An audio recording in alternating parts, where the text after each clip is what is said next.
Ọlálékan Ayinde Ayinde Ọlálékan Ayinde.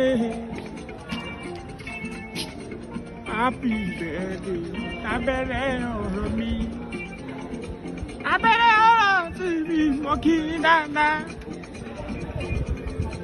Èmi á ṣe púpọ̀ ọdún láyé. Kẹ́tí dọ́bọ́ àjẹpẹ́ ayé. Ikú ti ré yín kété. Ẹ̀dọ́bọ̀ àjẹpẹ́ ayé.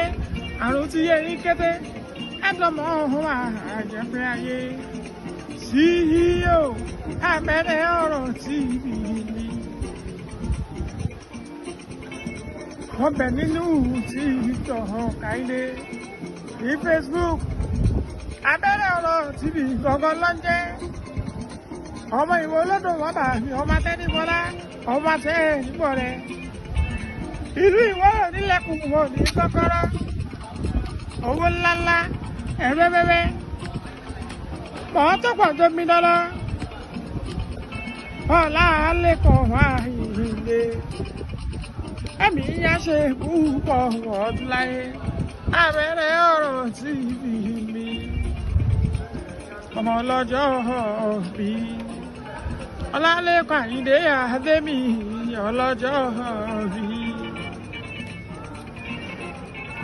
Abere Oro TV ọlọ́jọ́ bí.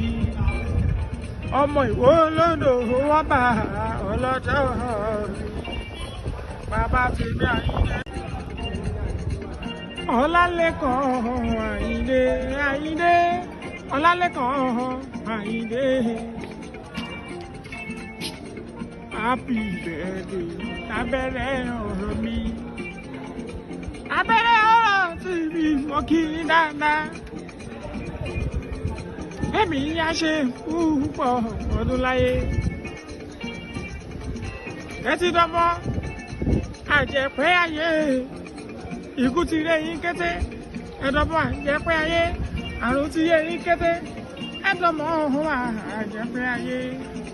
CEO Abere Oro TV. Ọbẹ̀ nínú TikTok Ayinde ní Facebook Abere Oro TV gbọ̀ngàn lọ́njẹ́. Ọmọ ìwọ olódùn wọn bá mi ọmọ tẹ́ni bọ́lá ọmọ tẹ́ ẹ̀ níbọ̀ rẹ̀. Ìlú Ìwọ́rọ̀ nílẹ̀kùn wọn ní kọ́kọ́rọ́. Owó ńláńlá ẹ̀rẹ́bẹ́bẹ́. Mọ̀ tó pọ̀ tó mi dọ́lọ́. Ọlálékan Ayinde. Èmi yá ṣe púpọ̀ ọdún láyé. Abere Oro TV mi. Ọmọ ọlọ́jọ́ bí. Ọlálékan Ayinde Adémi ọlọ́jọ́ bí. Abere Oro TV ọlọ́jọ́ bí. Ọmọ Ìwó lódò wọ́n bá ọlọ́jọ́ bí. Bàbá tèmi Ayinde. Adé wá mi wá o. Èmi ò lè dáyé ṣe. Bẹ́ẹ̀ ni o, ewé ń jẹ́, òògùn ń jẹ́, ṣùgbọ́n Elédùmarè gbé agbára fún àwọn kan nínú ayé láti máa tú àti láti máa dè. Bẹ́ẹ̀ láti máa fi sọmọ aráyé lóore. Yèyé Ọ̀jẹ́kẹ́mi mo rọ́mọkẹ́ atáyé sí ọ̀jẹ̀ nílùú Ọ̀yọ́ Aláàfin. Ìyá ẹgbẹ́ ìṣègùn gbogbo orígun Ọ̀yọ́ mẹ́rẹ̀ẹ̀rin. Àwọn tún ni ìyálóde ìṣègùn Ọ̀yọ́ tí Elédùmarè ń lò láti kápá gbogbo ìdojúkọ tó bá dé bá ẹ̀dá lókè èèpẹ̀. Irúfẹ́ ìṣòro wo ní tiẹ̀? Àìrọ́mọbíni àbí àìróyún ní? Iṣẹ́ rẹ tí ò lọ déédé. Bí ọkọ ọ̀run àbí ìyàwó ọ̀run bá ń dà ọ́ láàmú. Yíya ẹgbẹ́ ni tàbí dídí ẹrù ẹgbẹ́. Ẹ̀yin fẹ́ ṣe ifá ni àbí ẹ fẹ́ tẹ ifá? Pábánbárì ní ṣíṣẹ́ fàájẹ́ tí ọ̀nà ẹni ó sì máa ń là wà.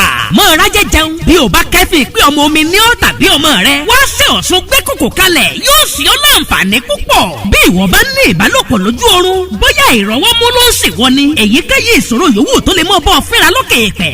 Gbogbo ẹ̀ kéré níwájú Olódùmarè. Nípasẹ̀ màmá wa tẹ́lẹ̀dùmarè ń lò láti ṣẹ́ onírúurú ogun wọlẹ̀. Yèyé Ọ̀jẹ́kẹ́mi mo rọ́mọkẹ́. Ìyálóde ìṣègùn Ọ̀yọ́ atáyé sí ọ̀jẹ̀ nílùú Ọ̀yọ́ Aláàfin. Òkè òkun lẹ́yìn wà ní àbí Nàìjíríà. Ẹ máa bọ̀ nílùú Ọ̀yọ́. Iṣẹ́ yín sì lè kàn yín lá níbikíbi tẹ́ ẹ bá wà. Wọ́n wà ní dojúkọ LA Primary School Sábó nílùú Ọ̀yọ́ Aláàfin. Tàbí kẹ́ ẹ pè wọ́n 0816 0987647 tàbí 09129933265. má dákẹ́ mọ́lẹ́ o. ẹni bá dákẹ́ tara rẹ̀ ó bá dákẹ́. ẹ kàn sí ọ̀dọ̀ Ìyálóde ìṣègùn Ọ̀yọ́ lónìí ká ẹ sì rẹ́rìn ayọ̀.